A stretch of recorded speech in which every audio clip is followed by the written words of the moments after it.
So, hello guys, welcome to Let's Crack UPSC CSC. This is Anirudh Malik. I welcome you all on an Academy, India largest online learning platform. So guys as you all know कल हमने peninsular प्लेटू का part 1 पढ़ा था जिसपे हमने discuss किया था कि जो हमारे पेनिनसुलर प्लेटू हैं उनका फॉर्मेशन कैसे हुआ, हमारा पेनिनसुलर प्लेटू बने कैसे, और हमने जो अलग अलग पेनिनसुलर प्लेटू के जो ब्लॉक्स थे, जो हमारा कंप्लीट पेनिनसुलर प्लेटू है, हमने बात की थी सेंट्रल हाईलैंड्स की, देन हमने बात की थी डेक्कन प्लेटू की, और हमने बात की थी जो हमारे पेनिनसुलर प्लेटू है उनका जो एक्सटेंशन है कि वो नॉर्थ से लेके आपके साउथ में, देन ईस्टवर्ड जो कार्बी एंगलोंग प्लेटू है उनके एक्सटेंशन के बारे में हमने डिस्कस किया था डिटेल के साथ। और वही चीजें हम आज की जो क्लास है उसमें डिस्कस करेंगे। जो हमारा सेकंड पार्ट है पेनिनसुलर प्लेटू का, हमने कुछ डिविजन्स को कवर किया था, आज हम रिमेनिंग डिविजन्स को और इंपॉर्टेंट जो पार्ट्स है उनके कवर करने वाले हैं। क्या क्या बेनिफिट्स है, अगर हम बात करें क्या एसेंस है जो आपके पेनिनसुलर प्लेटू है, ये हमारे लिए कैसे हेल्पफुल है, और इनका क्या क्या बेनिफिट्स है, मिनरल्स कौन कौन से मिलते हैं, कैसे मिनरल्स का फॉर्मेशन हुआ, ये सारे टॉपिक हम कवर करने वाले हैं। तो सबसे पहले गाइज अगर मैं बात करूं स्टार्ट करने से पहले टॉपिक अपने बारे में, this is Anirudh Malik. I done my BTech from UP and I have teaching experience of more than 4 years and I taught and mentor more than 20,000 of student. वहीं पर अगर मैं बात करूं more than 10 lakhs of online student को teaching कर सके। और this is my Telegram link that is geography_5। यहाँ पर आपको सारी पीडीएफ, इंपॉर्टेंट नोटिफिकेशन और अपडेट्स अवेलेबल हो जाएंगी, तो आप ज्वाइन कर सकते हैं। वहीं पर गाइज अगर मैं बात करूं अनअकैडमी सब्सक्रिप्शन के बारे में, अनअकैडमी सब्सक्रिप्शन के बेनिफिट्स के बारे में, daily live classes, live test quiz, structured course, unlimited access, सब कुछ आपको मिलेगा। More than 100+ educators now available on Unacademy app. सारे कोर्सेज हैं आपके पॉलिटी के, मोर देन 330 हिस्ट्री के, current affairs, optional, everything will be covered in this subscription course. आपको answer writing, art and culture, NCERT सब कुछ कवर होगा। वहीं पर हम बात करें गाइस अनअकैडमी सब्सक्रिप्शन के बारे में, तो अनअकैडमी का जो प्लस सब्सक्रिप्शन है उसकी 1 ईयर की फीस है 49,500। अगर आप capital AM10, this is the code capital AM10, अगर आप कोड यूज करते हैं तो you will get instant 10% discount. Fees हो जाती है 44,550। वहीं पर 2 ईयर की 64,800 एंड 3 ईयर की 81,000 after using the code AM10। This is the code. वहीं पर हम बात करें गाइस आइकॉनिक सब्सक्रिप्शन की। देखिए आइकॉनिक सब्सक्रिप्शन का जो मेन आपका प्रोसेस, अगर ये मैं बात करूं मेन मोटिव है, यूपीएससी अपने आप में बहुत टफेस्ट एग्जाम हो जाता है। बहुत सारे स्टूडेंट्स बोलते हैं सर ठीक है कोचिंग हो रही है, चीजें हो रही हैं, बट कहीं ना कहीं एक मेंटरशिप की जरूरत बहुत ज्यादा होती है कि आप इंडिया के टफेस्ट एग्जाम की प्रिपरेशन कर रहे हैं। तो वही आइकॉनिक सब्सक्रिप्शन आपको पर्सनल कोच और मेंटर प्रोवाइड करवाता है, जो आपकी हेल्प करेगा आपकी प्रिपरेशन में, आपकी गाइडेंस में। Daily mains answer writing practice होगी, प्रॉपर स्टडी प्लानर मिलेगा, किस प्लान में आपको चीजें स्टडी करनी है, और पर्सनलाइज्ड फीडबैक मिलेगी कि आप किस तरीके से प्रिपरेशन आप कर रहे हो या आपको कैसे करनी है। वहीं पर बात करूं 1 ईयर की जो फीस है वो 69,500 है। Capital AM10, this is the code, आप यूज करते हो 62,550। 2 ईयर की 96,300 एंड 3 ईयर की 126,900 आपकी फीस हो जाती है। वहीं पर मैं बात करूं गाइस ऑप्शनल का भी आपके सब्सक्रिप्शन है, ऑप्शनल का सारे ऑप्शनल कवर होंगे, ज्योग्राफी, सोशियोलॉजी, साइकोलॉजी और आपके PSIR और लिटरेचर के भी सारे होंगे। 1 ईयर की फीस 27, 2 की 40, 3 की 50, और आफ्टर AM10 के बाद यहाँ पर भी आपको 10% का इंस्टेंट डिस्काउंट मिल जाएगा। तो डिले मत कीजिए, सारे बेस्ट ऑप्शनल अवेलेबल है और सारे बेस्ट फैकल्टीज के द्वारा। वहीं पर आपके लिए एक और अच्छी न्यूज है, अनअकैडमी का combat as you all know चल रहा है। तो जो नेक्स्ट कॉम्बैट है दैट इज 20 दिसंबर 2020 को आपका कॉम्बैट है। तो आपके जो कॉम्बैट में टोटल 45 मिनट्स का होगा, 60 क्वेश्चंस होंगे और 13 कॉम्बैट्स होने वाले हैं। और गाइज आपको जानते हैं अमेजिंग प्राइजेस आपको मिलने वाले हैं। अगर आप रैंक 1 से 3rd है आपको 3 मंथ्स का सब्सक्रिप्शन और वाउचर, और 1 अगर आपका 4 से 150 रैंक है तो 1000 अमेजोन वाउचर मिलेंगे। वहीं पर आपके लिए एक और बहुत अच्छी न्यूज है कि आपके 6 मंथ्स बचते हैं प्रीलिम्स के, बिकॉज 27 जून को आपका प्रीलिम्स है। तो गाइस आपके लिए न्यू बैचेस स्टार्ट हुए हैं अनअकैडमी पर, जो कि आपके 21 दिसंबर से स्टार्ट हुए हैं, जिसमें फुल सिलेबस कवरेज मिलेगा, PDF, study material, interview preparation, top educators होंगे, टेस्ट सीरीज होंगी, अल्टीमेट कोर्स है। वहीं पर हम बात करें 21 दिसंबर से जो पहला बैच है वो है आपका बाइलिंगुअल बैच, हिंदी, इंग्लिश और ऐसी 20 1 दिसंबर से 2022 के लिए भी है, 22 के लिए हिंदी इंग्लिश, और 21 के लिए 2023 हिंदी इंग्लिश बायलैंग्वेज सारे बैचेस आपको मिलने हैं। और गाइस जितना जल्दी हो सके आपको सब्सक्रिप्शन ले लीजिए, because may be price hike हो सकते हैं आइकॉनिक सब्सक्रिप्शन के, और आपको बेनिफिट्स पता ही है, personal coach, study planner, proper आपको सेशन मिलेंगे, वर्कशॉप मिलेगी, आंसर राइटिंग प्रैक्टिस मिलेगी, डेली कंटेंट बहुत अच्छे मिलेंगे, और मेंस की आपकी आंसर राइटिंग का आप अपना चेक कर सकते हैं कि आपकी प्रिपरेशन किस तरीके से चल रही है।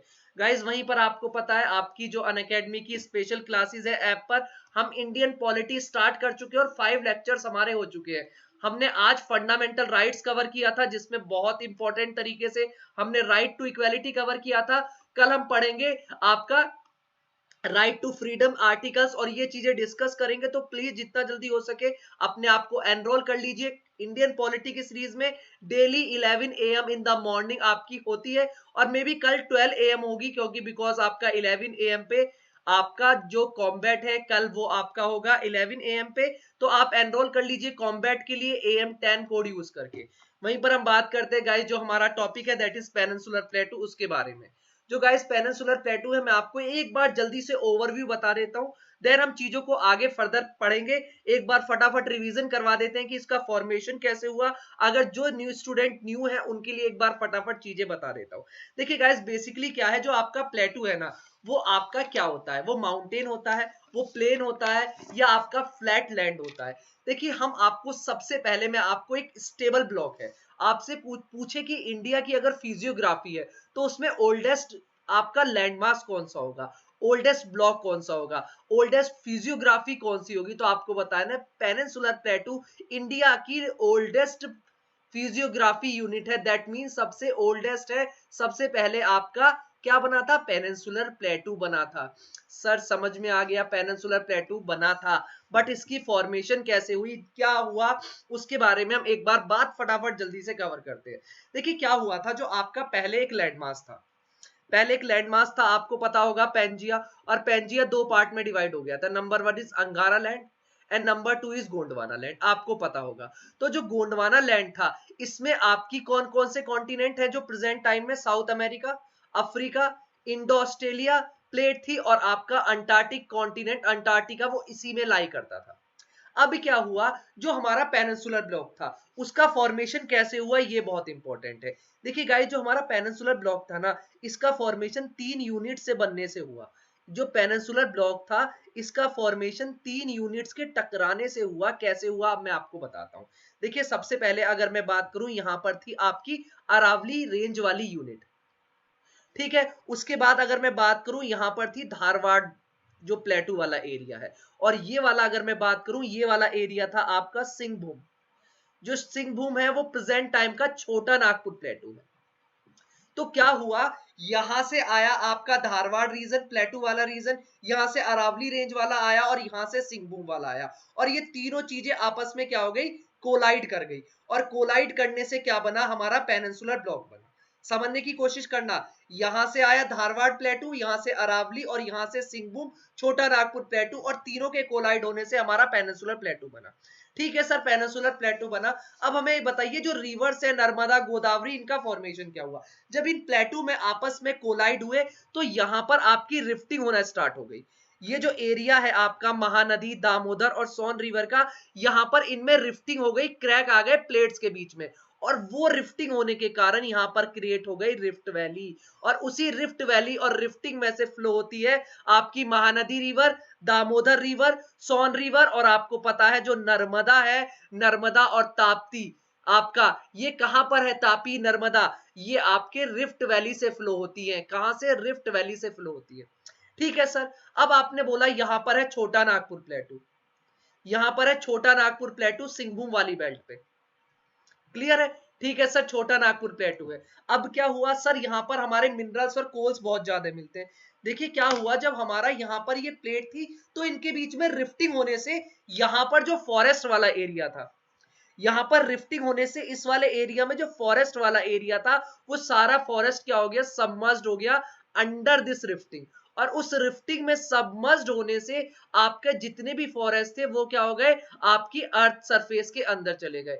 आफ्टर मिलियन ऑफ ईयर्स के बाद वहां पर क्या हुआ, ये सारे फॉरेस्ट डीके हो गए, डिकम्पोज हो गए, और किस चीज का फॉर्मेशन हुआ, कोल का फॉर्मेशन हुआ। और आप बहुत अच्छे से जानते हो कि इंडिया का 90 से भी ज्यादा परसेंट जो कोल है वो आपका पेनिनसुलर प्लेटू पे मिलता है, वो सिंहभूम और छोटे नागपुर वाली बेल्ट में मिलता है। क्यों? क्योंकि वहां पर रिफ्टिंग थी, और उस रिफ्टिंग से क्या हुआ, हमारा जो फॉरेस्ट था वो सारे फॉरेस्ट मर्ज हो गए, या बोलूं तो मैं आपके सारे फॉरेस्ट सबमर्ज्ड हो गए। सबमर्ज्ड होने के बाद मिलियन ईयर्स का टाइम बीतता गया, और वो आपके जब डिकम्पोज और डीके होना स्टार्ट हो गए फॉरेस्ट के रिमेन्स, तो वो आपकी कोल का फॉर्मेशन हो गया अर्थ सरफेस के अंदर। ठीक है सर, समझ में आता है ये वाला पॉइंट कि हमारा इस तरह डेक्कन पेनिनसुलर प्लेटू, ये वाला पार्ट आपका बना। अब आगे बताइए एक बार फटाफट, जल्दी से 10 मिनट और लूंगा, फिर आगे अपने रिमेनिंग पार्ट पे आ जाऊंगा। ओके ठीक है सर, फिर उसके बाद हमारा यहां पर है डेक्कन प्लेटू, उसका फॉर्मेशन कैसे हुआ डेक्कन प्लेटू का। अब मैं बताता हूं डेक्कन प्लेटू का फॉर्मेशन क्या हुआ। जब आपको पता है यहां पर हमारी इंडियन प्लेट क्या कर रही थी, मूव कर रही थी अफ्रीका प्लेट से अलग होके। अफ्रीका प्लेट से जब इंडियन प्लेट अलग हुई तो यहां पर क्रैक आ गया, यहां पर क्रैक जनरेट हो गया इधर की तरफ। और जब हमारी इंडियन प्लेट अफ्रीका प्लेट से मूव होके कहां पर आ रही थी, यूरेशियन प्लेट की तरफ आ रही थी, ऊपर की तरफ यूरेशियन प्लेट की तरफ आ रही थी। देन क्या होता है, रास्ते में आपका इधर की तरफ अफ्रीका के वेस्टर्न पार्ट, ईस्टर्न पार्ट पे यहां पे होता है French reunion hot spot, French reunion hot spot. उस फ्रेंच रियूनियन हॉट स्पॉट के ऊपर से इंडियन प्लेट गुजरती है, और यहां पर आपको पता है प्लेट का मूवमेंट क्या हुआ, मिलियंस ऑफ ईयर्स लग गए उस प्लेट को धीरे धीरे स्लोली मूव करने में। तो क्या हुआ, जब प्लेट इस फ्रेंच यूनियन हॉट स्पॉट के पास से गुजर रही थी तो इसके ऊपर से इंडियन प्लेट गुजरती है, और यहां पर होता है आपका क्या, मैग्मा। और वो आपका जो इंट्रूसिव मैग्मा है वो आपका बाहर निकलता है इंडिया के प्लेट पर, इधर वाले पार्ट पर। जब प्लेट कुछ टाइम के लिए यहां पर स्टैंड स्टिल होके रुकती है, आपका थोड़ा सा यहां पर मूव करते हो, एकदम सडनली तो मूव करेगी नहीं, बहुत स्लोली स्लोली, और कहीं पर थोड़ी देर के लिए, मिलियन ईयर्स के लिए रुकी भी होगी, इतनी स्लो स्पीड थी। तो यहां पर होता है आपका मैग्मा का इरप्शन, और वो मैग्मा जब लावा की फॉर्म में सॉलिडिफाइड होता है, और वो आपका क्रिएट करता है डेक्कन प्लेट्यू। क्या क्रिएट करता है, डेक्कन प्लेट्यू। दैट मींस जो हमारे हिमालय का फॉर्मेशन हुआ, यहां पर जो हमारे हिमालय का फॉर्मेशन हुआ, आपके शिवालिक हुए, लेसर हिमालय हुए, हिमाद्री हुए, ये आपके न्यूअर हैं। दैट मींस पेनिनसुलर प्लेटू का फॉर्मेशन कब हो गया, पेनिनसुलर प्लेटू का फॉर्मेशन तो हिमालय के फॉर्मेशन से पहले ही हो गया। क्योंकि हिमालय का फॉर्मेशन कब हुआ, जब आपकी इंडो ऑस्ट्रेलियन प्लेट से आपकी यूरेशियन प्लेट से इंडो ऑस्ट्रेलियन प्लेट टकराई, तो टकराने से पहले ही वो फ्रेंच रियूनियन हॉट स्पॉट के पास टकरा गई थी।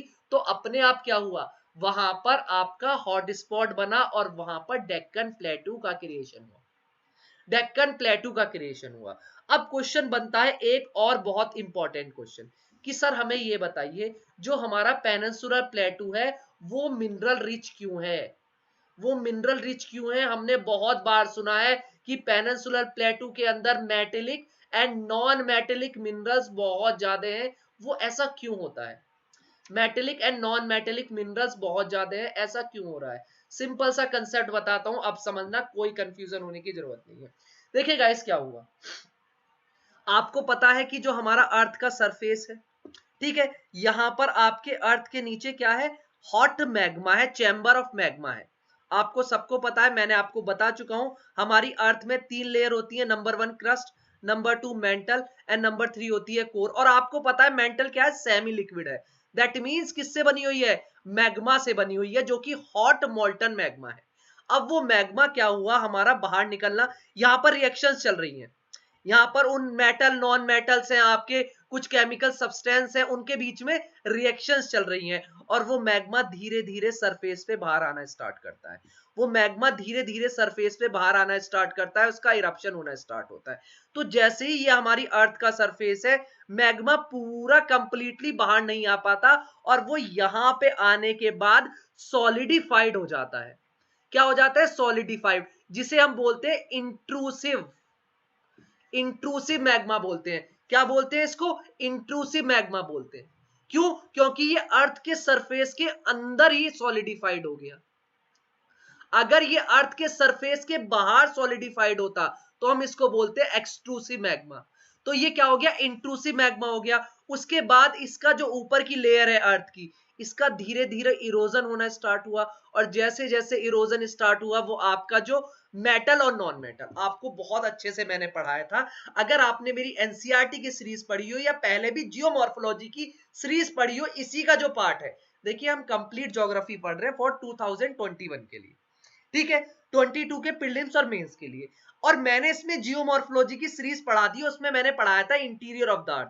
इंटीरियर ऑफ द अर्थ में मैंने बताया था अर्थ के अंदर बहुत इंपॉर्टेंट मेटल और नॉन मेटेलिक मिनरल है, ferrous and non ferrous minerals है। और जब ये आपका मैग्मा अर्थ के सरफेस पे इंट्रूसिव सॉलिडिफाइड होगा तो उसके साथ वो मेटल्स भी आएंगे, वो नॉन मेटल्स भी आएंगे, और वो नॉन मेटल्स यहीं पर मैग्मा के साथ सॉलिडिफाइड हो जाएंगे, यस और नो, क्लियर है। और जब वो सॉलिडिफाइड होंगे, सॉलिडिफाइड होने के बाद यहां पर क्या होगा, वो सेटल्ड हो जाएंगे। या तो आप माइनिंग के थ्रू इन्हें निकाल लीजिए, अदरवाइज कुछ टाइम के बाद वेदरिंग और इरोजन के प्रोसेस से वो आपकी अर्थ के ऊपर लेयर पे आपको दिखने लगेंगे।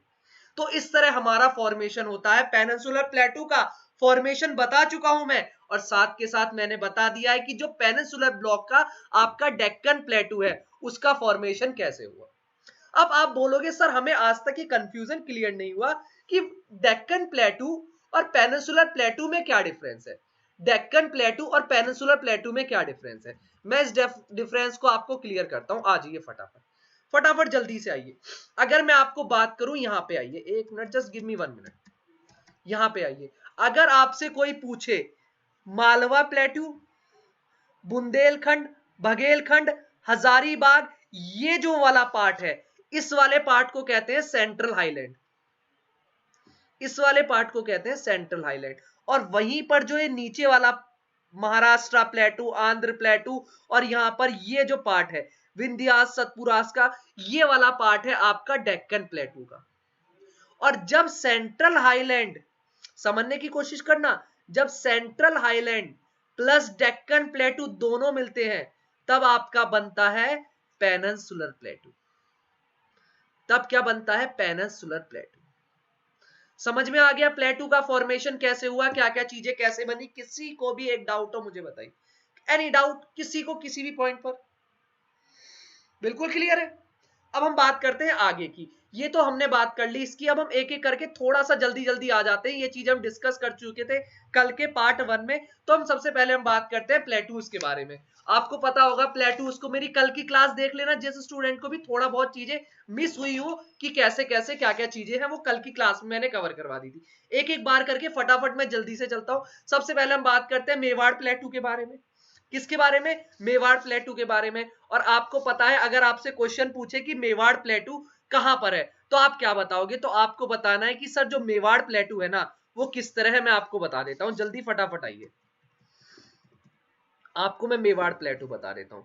आपको कुछ भी नहीं करना, बस आपको याद रखना है कि यहां पर मेवाड़ प्लेटू के ईस्ट में तो अरावली हिल है, ठीक है। मेवाड़ प्लेटू के ईस्ट में अरावली हिल्स, और मेवाड़ प्लेटू के सॉरी वेस्ट में अरावली हिल्स है, और मेवाड़ प्लेटू के वेस्ट में है मालवा प्लेटू। ये याद रखना है। कहां पर लाई करता है, राजस्थान में लाई करता है, ये पॉइंट याद रखना। क्लियर है, किसी को कोई डाउट नहीं होना चाहिए यहां पर, ठीक है। तो हमने क्या बात की कि जो आपका मेवाड़ प्लेटू है वो ईस्टर्न राजस्थान में लाई करता है, अरावली हिल्स उसके वेस्ट में है, और ईस्ट में आपका मालवा प्लेटू, ठीक है, मालवा प्लेटू। ओके, इसका एवरेज एलिवेशन हम बता ही चुके हैं। सैंडस्टोन मिल जाएगा, सिल गैस लाइमस्टोन यहां पर मिल जाएगा, ये चीजें मैं डिस्कस कर चुका हूं। और बेसिकली याद रखना यहां पर जो बानस रिवर है, बानस रिवर जो कि चंबल की ट्रिब्यूटरी है, और आपकी ये इसका बेसिन एरिया कवर करती है। क्वेश्चन बन सकता है मेवाड़ प्लेटू और जो आपका मेवाड़ प्लेटू है, ये मेवाड़ प्लेटू में कौन सी रिवर बेसिन है, तो आपको बताना है चंबल एंड बानस रिवर का बेसिन एरिया कवर करती है, ठीक है। और यहां पर किस टाइप का प्लेटू मिलेगा, ये मिलेगा यहां पर बेसिकली ये प्लेटू है, इसे हम रोलिंग प्लेन भी कह सकते हैं। आप बोलोगे सर रोलिंग प्लेन क्या होता है, देखिए क्या होता है, जो चंबल रिवर है ना बेसिकली ये आपकी बैडलैंड टॉपोग्राफी क्रिएट करती है। अगर मैं बात करूं इरोजन करती है, तो इरोजन करने से क्या होता है, जो आपके प्लेटूज है ना वो फ्लैट नहीं रह पाते प्लेन एरिया। जो मेवाड़ प्लेटू वाला है वो वैसे हाइट कम है उसकी, एक तरीके से प्लेन है पर हम प्लेटू ही बोलते हैं, तो वहां पर आपको रोलिंग मिलेंगे, क्योंकि रिवर आ रही है तो वो इरोजन कर रही है यहां से, तो वो इस शेप में मिलेंगे आपको। किस तरह? आपके जो प्लेट्यूज हैं वो रोलिंग प्लेन्स की फॉर्म में मिलेंगे इस तरह, यहां से रिवर ने इरोजन कर दिया, यहां से रिवर ने, तो ये प्लेटू रोलिंग शेप में मिलेंगे, इस शेप में मिलने वाले हैं। Got it? ठीक है, उसके बाद हम बात करते हैं सेंट्रल हाईलैंड के बारे में। मैंने आपको बहुत अच्छे से क्लियर किया है, जो सेंट्रल हाईलैंड है वो बेसिकली किस किस को मिलके बनाता है वो मैं आपको बता देता हूं फटाफट। सबसे पहले अगर मैं बात करूं बुंदेलखंड की, जो बुंदेलखंड है, बुंदेलखंड का जो अपलैंड है वो सेंट्रल हाईलैंड के अंदर आता है। फटाफट जल्दी से देखिए, जो बुंदेलखंड वाला एरिया है, आपको अगर मैं बात करूं काली सिंध है, चंबल रिवर है, जो रिफ्ट वैली वाला पार्ट है, वो आपका सेंट्रल हाईलैंड के अंदर आता है। किसके? सेंट्रल हाईलैंड के। ये कल की क्लास में मैंने डिस्कस किया था। और सबसे पहले हम बात करते हैं बुंदेलखंड के बारे में। अब क्वेश्चन बनेगा सर बुंदेलखंड के बारे से पहले आप एक बार मुझे बुंदेलखंड बाद में पढ़ना, आप मालवा प्लेटू पढ़ लो फटाफट जल्दी। क्यों मैं मालवा प्लेटू पहले पढ़ा रहा हूं? मैं मालवा प्लेटू इसलिए पढ़ा रहा हूं क्योंकि यहां पर तो है आपका मालवा प्लेटू, और उस मालवा प्लेटू के बाद आता है आपका बुंदेलखंड प्लेटू, और इधर आता है आपका मेवाड़ प्लेटू। तो अब मैं क्या बात कर रहा हूं, किसकी? मालवा प्लेटू की। तो याद रखना सबसे पहला पॉइंट है, जो आपका मालवा प्लेटू है वो एमपी और यूपी के अंदर लाई करता है। कहां पर? एमपी और यूपी के अंदर। अब क्वेश्चन बनेगा सर कहां पर लाई करता है, आपको बताना है। इसके ईस्ट में तो है, वेस्ट में तो है मेवाड़ प्लेटू, और इसके बीच में ये खुद मालवा प्लेटू, और अगर हम इसके ईस्ट में जाएंगे तो लाई करता है बुंदेलखंड प्लेटू। कौन सा प्लेटू? बुंदेलखंड प्लेटू ईस्ट में लाई करता है। ठीक है, और जो सबसे इंपॉर्टेंट पॉइंट है कि यहां पर चंबल रिवर ने क्या किया हुआ है? गली इरोजन क्रिएट किया हुआ है। क्या? गली इरोजन, जो कि एक होती है बैडलैंड टोपोग्राफी। आपने सुना होगा चंबल के जो भेड़ है वो क्या है? बैडलैंड टोपोग्राफी का एग्जाम्पल है। तो मालवा प्लेटू किसका एग्जाम्पल है? बैडलैंड टोपोग्राफी का एग्जाम्पल है। जिसने बनाई? चंबल रिवर ने बनाई। अब क्वेश्चन क्या बनेगा, किस टाइप की रॉक मिलती है? यहां पर मिलती है sir basaltic rock, basaltic rock. अब इस बसाल्टिक रॉक का इरोजन एंड वेदरिंग होगी तो क्या होगा सर? इस बसाल्टिक रॉक की इरोजन और वेदरिंग होगी तो क्रिएट क्या होगा यहां पर? सर यहां पर क्रिएट होगी ब्लैक सॉइल। तो मालवा प्लेटू में आपको ब्लैक सॉइल मिल जाएगी, बैडलैंड टोपोग्राफी मिल जाएगी, गली इरोजन होगा यहां पर। गली इरोजन क्यों होगा? चंबल रिवर यहां पर इरोजन कर देगी, और वो इरोजन इतना ज्यादा होगा कि गली की फॉर्म में आपको दिखेगा बड़ा बड़ा इरोजन। ये बात होगी मालवा प्लेटू के बारे में। किसी को कोई भी डाउट यहाँ पर एक बार आप पढ़ लीजिए, जो पीपीटी में भी पॉइंट दिए हुए हैं, आप बोलोगे यही है, कुछ और नहीं लिखा है। ये बोला है मालवा प्लेटू रफली forms a triangle on the Vindhyas hill. ठीक है, उसके बाद अगर मैं बात करूं, यहाँ पर विंध्याज मिल जाएगी, उसके नीचे सतपुराज है, यहाँ पर विंध्या है, ये विंध्याज है, और यहाँ पर सतपुराज है। ठीक है, अरावली हिल्स वाला और जो मेवाड़ प्लेटू वाला इधर पार्ट हो गया। उसके बाद यहाँ पर आपको मिल जाएगा Bundelkhand प्लेटू at the eastern side of the किसके? मालवा प्लेटू के। ठीक है, अगर हम बात करें यहाँ पर टू रिवर सिस्टम मिल जाएंगे, ये बहुत इंपॉर्टेंट पॉइंट है। यहाँ पर क्या मिलेंगे? टू रिवर सिस्टम मिलेंगे। कैसे सर टू रिवर सिस्टम? यहाँ पर बेसिकली जो मालवा प्लेटू है ना, तो यहाँ पर दो रिवर सिस्टम इसलिए है, यहाँ पर रिवर जो ओरिजिनेट हो रही है कौन कौन सी? चंबल, सिंध। अगर मैं बेटवा की बात करूं, तो जो बेटवा चंबल रिवर है ये किस में ज्वाइन हो रही है? ये यमुना रिवर में ज्वाइन हो रही है। और यमुना कहां ज्वाइन हो रही है? गंगा रिवर में ज्वाइन हो रही है। और गंगा कहां पर ड्रेन हो रही है? बे ऑफ बंगाल में। कहां पर? बे ऑफ बंगाल में। वहीं पर मालवा प्लेटू के इधर मिलेगी Narmada and Tapti river and Mahi river. और ये रिवर कहां पर जा रही है? ये जा रही है अरेबियन सी में। तो आपका जो मालवा प्लेटू है ये टू सिस्टम है ड्रेनेज का, टू रिवर सिस्टम का ड्रेनेज, अरेबियन सी को भी और आपका बे ऑफ बंगाल को भी। अब आप कंफ्यूज मत होना बे ऑफ बंगाल से, क्योंकि बे ऑफ बंगाल वाला जो सिस्टम है वो किसके लिए? बेटवा चंबल रिवर है जो यमुना में ज्वाइन होगी, यमुना गंगा में, और गंगा बे ऑफ बंगाल में सुंदरबन डेल्टा के थ्रू वहां पर मिल जाएगी। ये पॉइंट मालवा प्लेटू के लिए हो गया, आपको समझ में आना चाहिए। ठीक है, आपको बता दिया चंबल, सिंध के बेटवा, ये आपका पूरा है। ठीक है, और आपको पता है यहाँ पर मैंने बताया ब्लैक सॉइल, क्योंकि बसाल्टिक लावा है, बसाल्टिक लावा होने के बाद इरोजन होने से ब्लैक सॉइल बना। और ये क्या है? एक रोलिंग डाइसेक्टेड प्लेटू है। कल मैंने टाइप्स ऑफ प्लेटू पढ़ाए थे कल की क्लास में, उसी में मैंने बताया था डाइसेक्टेड प्लेटू क्या होते हैं। डाइसेक्टेड प्लेटू वो होते हैं जो इरोजन होने से बनते हैं, जो इरोजन होने से बनते हैं रिवर के, उन्हें डाइसेक्टेड प्लेटू कहते हैं। Got it? तो ये मालवा प्लेटू के बारे में हो गया। अब हम बात करते हैं बुंदेलखंड प्लेटू के बारे में। हमने सबसे पहले बात की यहाँ पर ये बुंदेलखंड प्लेटू है।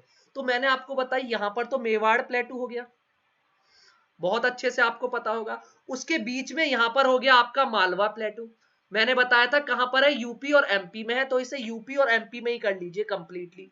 कौन सा मालवा प्लेटू। उसके बाद आएगा आपका बुंदेलखंड प्लेटू, उसके बाद क्या आएगा, बुंदेलखंड प्लेटू। तो बुंदेलखंड प्लेटू मेनली कहां पर लाई करता है सर, बुंदेलखंड प्लेटू मेनली लाई करता है यूपी और एमपी में।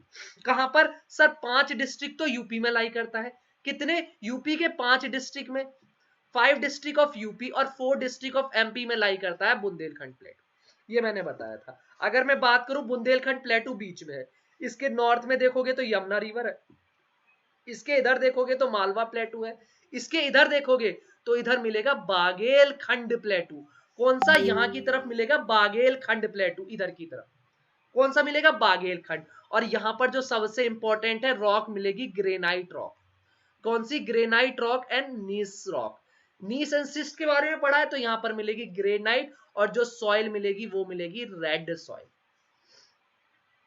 ये याद रखना जो सॉइल वॉइल बता रहा हूं। तो यमुना रिवर नॉर्थ में है, ये आपका मालवा प्लेटू इसके ईस्ट में है, और इसके वेस्ट में मालवा प्लेटू है, ईस्ट में इसके क्या है, आपका बागेलखंड प्लेटू। कौन सा, ओल्ड डाइसेक्टेड प्लेटू है, दैट मींस इरोजन होने से बना है, ठीक है। और ग्रेनाइट, नीस आपकी रॉक और मिल जाएंगी यहां पर, ठीक है। और बेसिकली 5 डिस्ट्रिक्ट यूपी की और 4 डिस्ट्रिक्ट एमपी में लाई करता है, सारी चीजें बता चुका हूं बहुत अच्छे से। एवरेज एलिवेशन कल पढ़ा दिया था, यमुना रिवर की आपको पता ही है कि ये वाला पॉइंट मैं बता चुका हूं। और जो सबसे इंपॉर्टेंट है कि ये अनफिट है कल्टीवेशन के लिए, यहां पर कल्टीवेशन नहीं हो सकती क्योंकि इरोजनल वर्क ज्यादा हो गया है, तो अनडल्टिंग सरफेस हो गया, सरफेस में फर्टिलिटी है नहीं सॉइल की, तो आपका फर्टाइल नहीं मिलेगा, ठीक है। ओके, अब हम बात करते हैं यहां पर आगे के पॉइंट पर, मालवा हो गया, बुंदेलखंड प्लेटू हो गया, ये चीजें मैंने कल भी। अब बागेलखंड, बागेलखंड प्लेटू एक बार फटाफट मैं बात कर लेता हूं। देखिए बागेलखंड प्लेटू के बारे में आप कुछ समझने की जरूरत नहीं है, बस एक पॉइंट समझने की कोशिश करना। मैं आपको एक चीज समझाता हूं, देखिए यहां पर क्या है, यहां पर अगर मैं बात करूं, ये रहा मेरा मेवाड़ प्लेटू, समझने की कोशिश करना, बहुत अच्छे से पॉइंट बता रहा हूं। ये रहा मेरा मेवाड़ प्लेटू, ये रहा मेरा मालवा प्लेटू, ये रहा मेरा बुंदेलखंड प्लेटू, उसके इधर मुझे मिलेगा बागेलखंड प्लेटू। कौन सा मिलेगा, बागेलखंड प्लेटू। उसके नीचे की तरफ मिलेगा मुझे यहां पर विंध्यास रेंज, और उसी के नीचे मिलेगी मुझे सतपुरा रेंज। समझना है पूरा, मैंने इंडिया का मैप, आप अगर मैं मान के चलूं तो इसे समझने की इस तरह कोशिश करना, ठीक है। ये राजस्थान में हो जाएगा, ठीक है। ये कहां पर हो जाएगा, मालवा प्लेटू, ये आपका एमपी में हो जाएगा, और वहीं पर बुंदेलखंड एमपी और यूपी में हो जाएगा। बागेलखंड आपका कहां पर, एमपी और छत्तीसगढ़ वाले पार्ट में दिखने लगेगा, ठीक है। अब पॉइंट समझना, जो विंध्यास है और सतपुराज है, विंध्यास और सतपुराज के बीच में 2 रिवर निकल जाती हैं, एक तो नर्मदा एंड दूसरी तापी, ताप्ती, ठीक है। ये क्यों फ्लो होती है, यहां पर है रिफ्ट वैली। रिफ्ट वैली क्यों क्रिएट हुई थी बताइए, मैंने बताया था 3 बेल्ट आई थी, इधर से कौन सी आई थी, ये वाला पार्ट कौन सा था सर, ये अरावली वाला पार्ट था, इधर धारवाड़ वाला पार्ट था, इधर सिंहभूम वाला पार्ट था। यहां से सिंहभूम, यहां पर तीनों प्लेट इस तरह टकराई, यहां पर अरावली, यहां पर आपका धारवाड़ और सिंहभूम, ये सिंहभूम वाला छोटा नागपुर वाला रीजन है। यहां पर होने के बाद रिफ्टिंग क्रिएट हो गई, और उन्हीं रिफ्ट वैली से आपकी नर्मदा और ताप्ती है। वहीं पर मैं बात करता हूं सतपुरा, तो जो सतपुरा है ना, ये 3 उससे बनी हुई, एक तो सतपुरा, बीच में है माहेदो, ठीक है, और उसके बाद है मैकाल रेंज। तो ये आपका पूरा तीनों मिला के बनाता है सतपुरा, ठीक है। अब इन्होंने बोला north of Maikal range is Baghelkhand, north of Maikal range is Baghelkhand. सब चीज लिंक करके चल रहा हूं, कोई भी चीज अलग नहीं बताऊंगा कहां पर कौन सा प्लेटू है, सारे एकदम याद हो जाएंगे स्टेट वाइज, रटना ही नहीं है हमें, हमें कंसेप्ट समझने कैसे कैसे पूरी चीजें हुई। अभी तक हम क्या पढ़ रहे हैं, सेंट्रल आइलैंड वाली चीजें पढ़ रहे थे, कौन सा पढ़ रहे थे, सेंट्रल आइलैंड वाली। उसके बाद जब नीचे आएंगे वो डेक्कन प्लेटू वाली चीजें पढ़ेंगे, और डेक्कन प्लेटू और सेंट्रल आइलैंड को जब दोनों को मिला देंगे तो हमारा बनेगा पेनिनसुलर प्लेटू। Got it. कल से थोड़ा चीजें और बताने की कोशिश कर रहा हूं, कुछ स्टूडेंट होंगे उनका रिवीजन भी हो जाएगा, और जो न्यू स्टूडेंट होंगे उन्हें चीजें समझ भी आ जाएंगी, ठीक है। ओके, तो नॉर्थ ऑफ मैकाल रेंज आपका कौन सा है, बागेलखंड प्लेटू, ठीक है। उसके बाद किससे बना हुआ है, लाइमस्टोन सैंडस्टोन से बना हुआ है वेस्ट, और ग्रेनाइट है ईस्ट वाले पार्ट में। मतलब यहां पर अगर मैं बात करूं बाघेलखंड प्लेटू का ये वाला एरिया, ये किससे बना हुआ है? ये बना हुआ है ग्रेनाइट रॉक से। वहीं पर बाघेलखंड प्लेटू का जो ये वाला एरिया तो किससे बना? ग्रेनाइट से। और इधर वाला जो पार्ट है छत्तीसगढ़ वाले उधर वाले पार्ट में किससे बना है? ये बना हुआ है आपका ईस्ट में, ये सॉरी ये तो आपका सैंडस्टोन से है वेस्ट वाला, और ईस्ट वाला बना हुआ है ग्रेनाइट से। ये पॉइंट आपको याद रखना है बाघेलखंड प्लेटू के बारे में। अब मुझे बताइए किसी को भी इश्यू है क्या? कहां पर है सर? बाघेलखंड प्लेटू मैक्सिमम आपका लाई करता है छत्तीसगढ़ में, ये पॉइंट याद रखना। थोड़ा बहुत एमपी में लाई करता है। सबसे इंपॉर्टेंट जो सोन रिवर है किसकी? गंगा की ट्रिब्यूटरी, वो इसकी नॉर्थ में बाउंड्री बनाती है। कौन सी? सोन रिवर क्या करती है? गंगा की जो ट्रिब्यूटरी है नॉर्थ में, वो इसकी क्या करती है? आपकी नॉर्थ से बाउंड्री। दूसरा क्वेश्चन, सॉइल कौन सी मिलेगी sir? Red soil plus alluvial soil, दोनों तरह की सॉइल मिलेंगी आपको। कहां पर लाई करता है सर? ईस्ट। अब इसका भी तो देख लो, किसका? बुंदेलखंड बाघेलखंड प्लेटू का। बाघेलखंड प्लेटू आपका सेंट्रल पार्ट है, और ये क्या करता है? अब देखिए ये क्या करता है। यहां पर नॉर्थ में तो हो गई सोन रिवर, और इसके इधर साउथ वाले में हो गई महानदी रिवर। और जो महानदी रिवर है उड़ीसा वाले पार्ट की, वो आपका इन दोनों के बीच में वाटर शेड या वाटर डिवाइड का काम करता है। किसका काम करता है? वाटर डिवाइड का। दैट मींस बाघेलखंड प्लेटू के ऊपर जो सोन रिवर है उसका ड्रेनेज बेसिन एरिया, और इसके साउथ में महानदी रिवर का ड्रेनेज बेसिन लाई करता है किसके? बाघेलखंड प्लेटू के। ठीक है। और ये क्या है? इसका जो एलिवेशन है वो वेरी करता है 150 से 1200। उसके बाद हम बात करते हैं छोटा नागपुर प्लेटू के बारे में। अब हम आ जाते हैं छोटा नागपुर प्लेटू।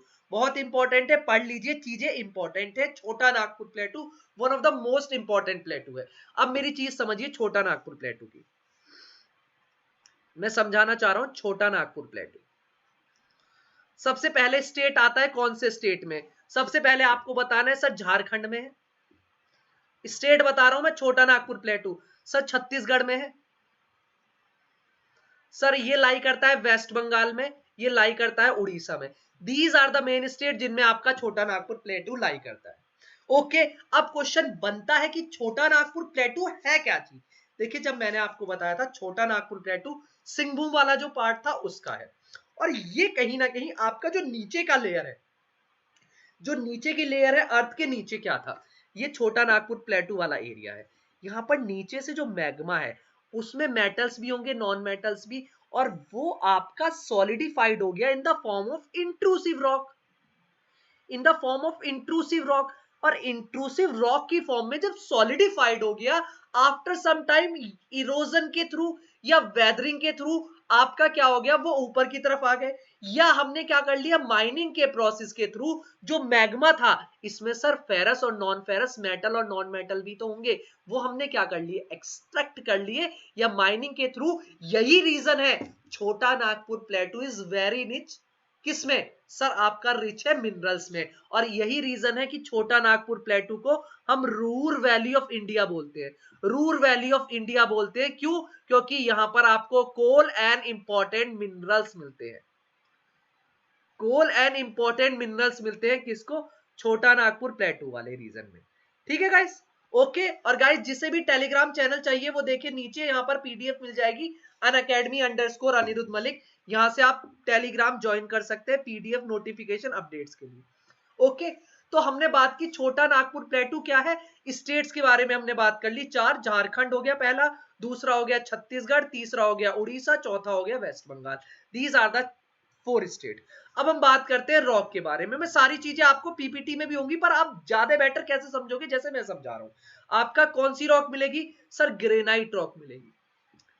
कौन सी रॉक मिलेगी? ग्रेनाइट रॉक मिलेगी। किसमें मिलेगी ग्रेनाइट रॉक? छोटा नागपुर प्लेटू में। और क्या होगा सर? यहां पर जो रॉक के टाइप है वो धारवाड़ रॉक भी मिलेगी।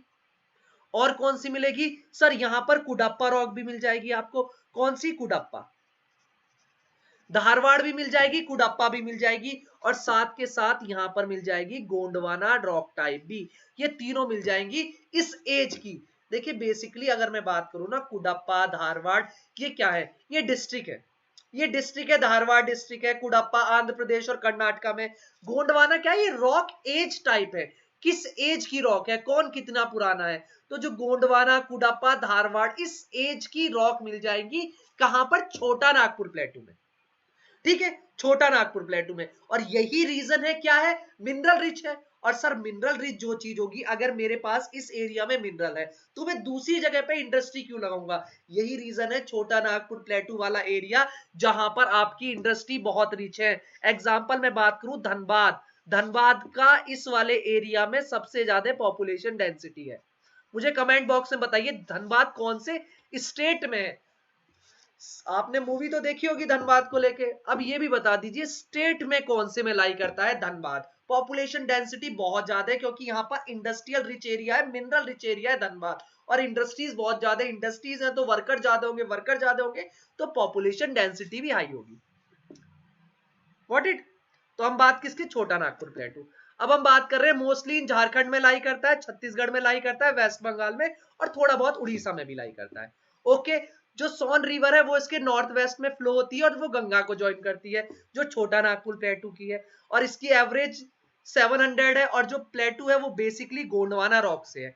गोंडवाना रॉक सिस्टम याद कीजिए, मैंने बताया था अंगारा लैंड और गोंडवाना लैंड दो अलग अलग है, और रॉक सिस्टम कौन सी है, गोंडवाना एज की है।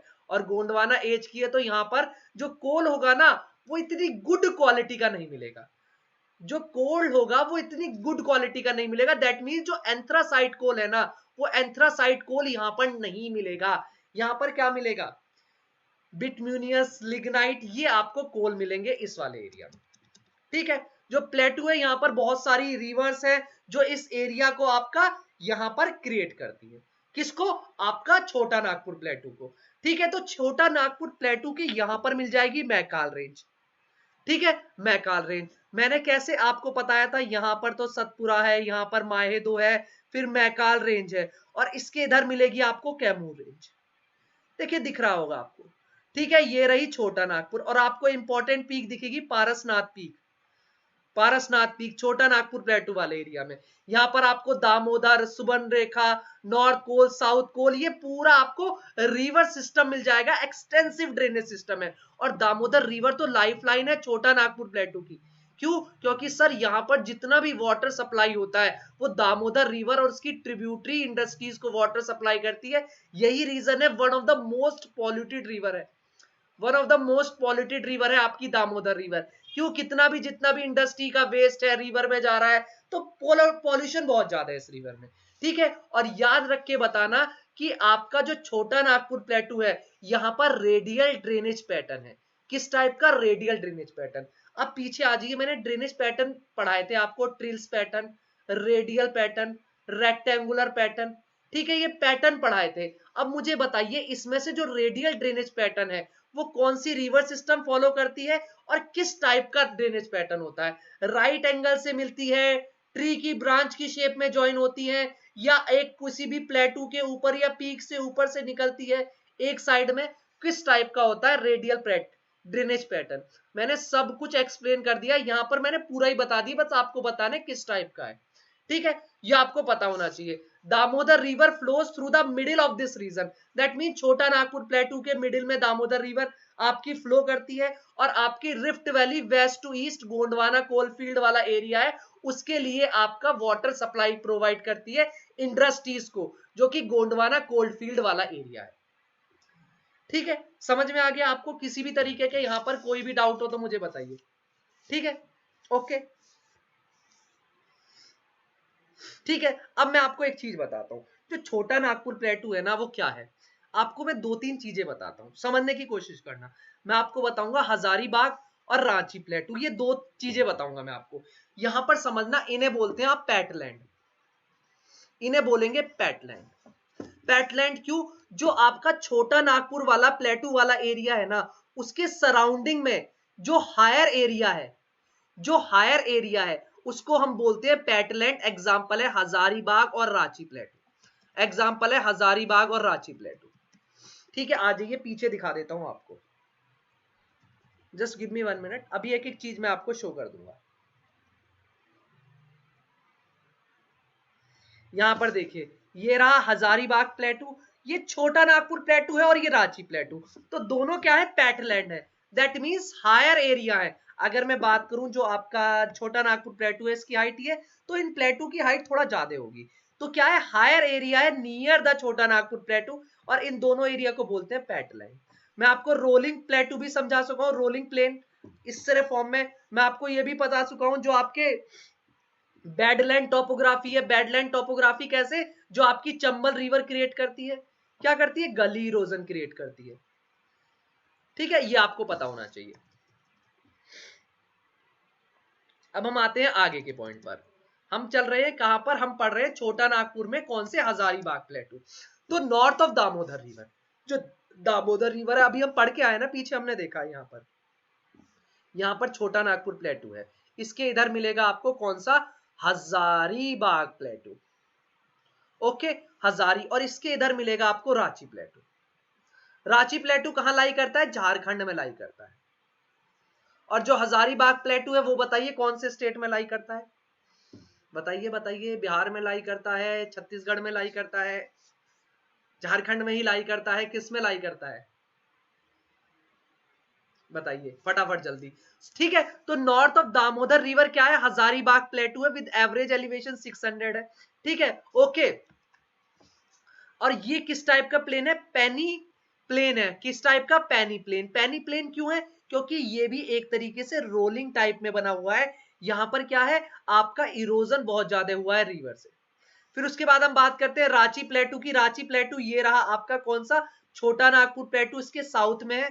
Damodar valley rises 6 above mean sea level, and most of the surface, जहां पर रांची सिटी है वो इस रांची प्लेटू पे ही तो है। महेंद्र सिंह धोनी फेमस हो गया ना रांची उनके नाम से, और रांची प्लेटू पे ही रांची आपका सिचुएटेड है।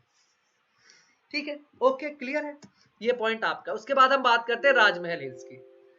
Just give me 1 minute. Okay, अब हम बात करते हैं किसकी, राजमहल हिल्स की।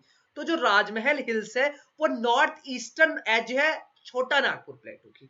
अगर मैं बात करूं, यहां पर है छोटा नागपुर प्लेटू, ठीक है, यहां पर है मेरा हजारीबाग प्लेटू, यहां पर है मेरा रांची प्लेटू, और इसके इधर मिलेगा मुझे कौन सा, राजमहल हिल। ठीक है, और जो राजमहल हिल है किससे कवर है, बसाल्टिक लावा से। किससे, बसाल्टिक लावा से आपका राजमहल हिल्स है। इसकी जो हाइट है, एवरेज हाइट, वो 400 मीटर है। ठीक है, ओके। और ये एक डाइसेक्टेड प्लेटू है। डाइसेक्टेड मतलब इरोजन हुआ है, इसका इरोजन होके बना है। और ये आपका क्या है, यहां पर जो राजमहल हिल्स है वो आपकी कहीं ना कहीं सेपरेट करती है प्लेटू से। जो राजमहल हिल्स है वो आपको सेपरेट करेगी जो नॉर्थ ईस्ट के प्लेटू है वहां से।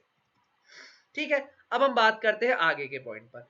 बहुत इंपॉर्टेंट और बहुत अच्छा पॉइंट है। हम चीजों को डिस्कस करने से पहले ये आपका बहुत इंपॉर्टेंट हो जाता है। क्यों, क्योंकि जो मेघालय प्लेटू वाला एरिया है ना, गैरो, खासी, जैंतिया, कार्बी एंगलोंग प्लेटू, सबको ये लगता है ये हिमालय के पार्ट है।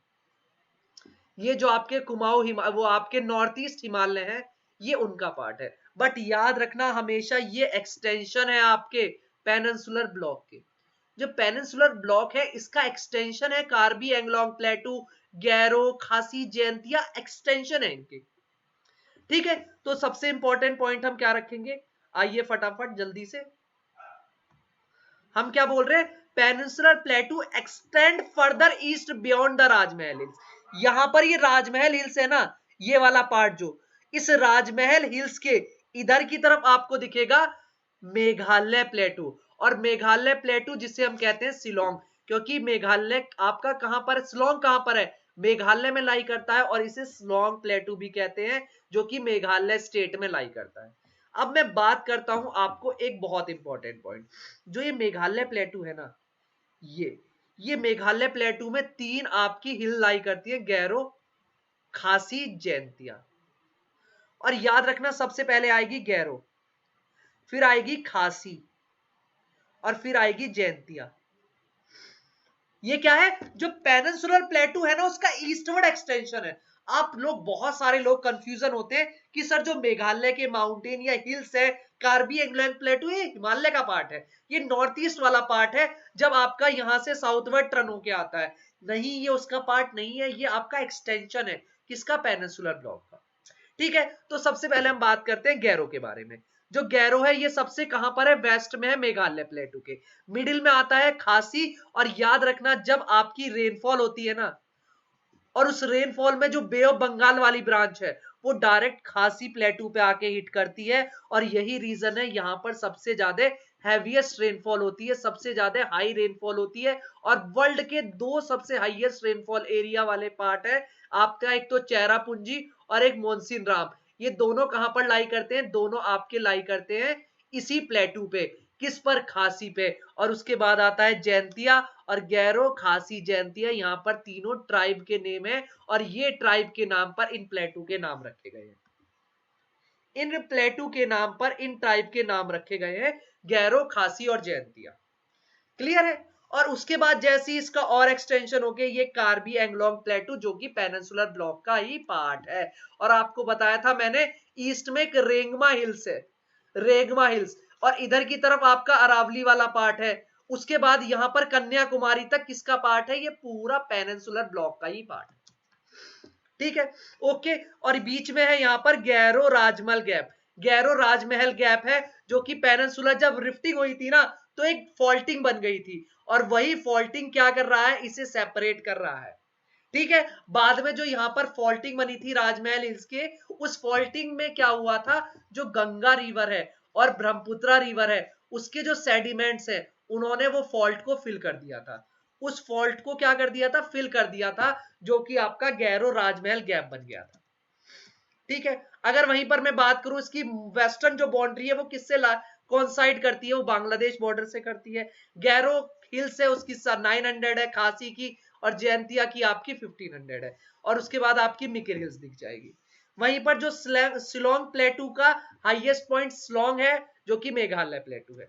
अब बात करते हैं डेक्कन प्लेटू की। देखिए डेक्कन प्लेटू है वो कवर करता है 5 लाख स्क्वायर किलोमीटर एरिया। कितना? 5 स्क्वायर लाख स्क्वायर किलोमीटर। अब पॉइंट बनता है डेक्कन प्लेटू के। Deccan plateau basically triangular in shape है। Deccan plateau basically triangular shape है, और ये आपका माहेदो, ये एंड अलग है यहाँ पर। ठीक है, अब मैं आपको एक चीज समझाने की कोशिश करता हूँ, आइए फटाफट। आप एक पॉइंट समझिए, यहाँ पर ये डेक्कन प्लेटू है ना, इधर वाले पार्ट पर ये ट्राइंगुलर शेप में है। ठीक है, इसके नॉर्थ में तो आपको पता है यहाँ पर तो विंध्यास है एंड सतपुराज है। इधर की तरफ ये नॉर्थ वेस्ट में क्या है? विंध्यास एंड सतपुराज है। माहेदो एंड मैकाल इधर की तरफ है इसके डेक्कन प्लेटू के। नॉर्थ में कौन सी है? मैकाल रेंज। मैकाल रेंज क्यों? क्योंकि सतपुरा के बाद माहेदो थी और मैकाल थी, वो इस वाले पॉइंट पर नॉर्थ पे आ जाएगी। ओके, इसके वेस्ट वाले पार्ट में इधर आ जाएगा वेस्टर्न घाट, और इसके इधर वाले पॉइंट पर आ जाएगा ईस्टर्न घाट, किसके? डेक्कन प्लेटू के। समझ नहीं आया तो मैं समझा देता हूं, पीछे आ जाइए दिखा देता हूं। डेक्कन प्लेटू भी एक से नहीं बना हुआ, जैसे सेंट्रल हाईलैंड में मैंने आपको एक एक करके बताया, ऐसी मैं आपको डेक्कन प्लेटू को पढ़ाता हूं। आइए, चीजें मैं बहुत अच्छे से समझाने की कोशिश करता हूँ, just give me 1 minute. Okay fine, हमने बात की, ये रहा पूरा आपका ट्राइंगुलर शेप में डेक्कन प्लेटू। ये देखिए बहुत सिंपल सा, ये क्या है? इन्वर्टेड ट्राइंगल शेप में डेक्कन प्लेटू। सर यहां पर है आपका विंध्यास ऊपर, और नीचे है सतपुराज। ये कहां पर है? नॉर्थ वेस्ट में। ठीक है, और यहां पर है माहेदो और मैकाल रेंज। यहां पर माहेदो और ये मैकाल रेंज। यहां पर है विंध्यास और सतपुरा, जो कि इसके नदन बाउंड्री को फॉर्म करता है। क्लियर है? किसकी? डेक्कन प्लेटू की। ओके, अब आगे आ जाइए फटाफट जल्दी। ओके ठीक है, ये पॉइंट आपको पता लग गया। उसके बाद हमने बात की इसके इधर वेस्टर्न घाट है, उसके इधर ईस्टर्न घाट है। एवरेज एलिवेशन कितना है? 600 मीटर है इसका। इसकी जो राइज है, अगर मैं बात करूं डेक्कन प्लेटू की, डेक्कन प्लेटू जो साउथ वाला पार्ट है इसकी जो एवरेज एलिवेशन है वो 1000 मीटर है, और नॉर्थ वाले पार्ट की एवरेज एलिवेशन 500 मीटर है। दैट मीन साउथ से ज्यादा हाइट है, ये पॉइंट याद रखना। और वहीं पर अगर मैं बात करूं स्लोप की, तो इसका जो स्लोप है वो आपका डेक्कन प्लेटू का वेस्ट से ईस्ट में है। और सर यही तो रीजन है इसका, जब स्लोप क्या हुआ? क्रैक पड़ा, तो क्रैक होने से हल्का सा टिल्ट हो गया, हल्का सा क्रैक होने से यहां पर क्रैक जनरेट हो गया, जब इंडियन प्लेट अफ्रीकन प्लेट से डिटैच हुई थी, यहां पर क्रैक क्रिएट हो गया था। ठीक है, अभी क्या हुआ? जैसे ही यहां पर यूरेशियन प्लेट है, इंडियन प्लेट टकराती है, टकराने से टिल्ट हो जाता है, और यही रीजन है ये वेस्ट से ईस्ट की तरफ टिल्ट है। जितनी भी रिवर वेस्टर्न घाट से ओरिजिनेट होती हैं वो सारी रिवर कहां जा रही है? बे ऑफ बंगाल में। क्यों जा रही है बे ऑफ बंगाल में? क्योंकि सर क्या है वहां पर स्लोप है। स्लोप किस तरफ है सर? ईस्ट की तरफ ही तो है। अब एक चीज बताइए, यहां पर मैं वाटर की ड्रॉपलेट डालता हूं, वो स्लोप में ही तो फ्लो करेगी। अब यहां पर अरेबियन सी पास में तो है, बट स्लोप तो नहीं है। और आपको पता है वाटर क्या है? वाटर स्लोप के अकॉर्डिंग है सर। वाटर की कोई शेप नहीं है, जिस आकार को आप वाटर को दोगे उस शेप में कन्वर्ट हो जाएगा, और जिस तरफ उसका स्लोप दोगे उस तरफ वो मूव करना स्टार्ट कर देगा। ठीक है। Rivers have further subdivided this plateau into number of smaller plateau. अब ये जो डेक्कन प्लेटू है, ये छोटे छोटे स्मॉलर प्लेटू में कन्वर्ट हो गया।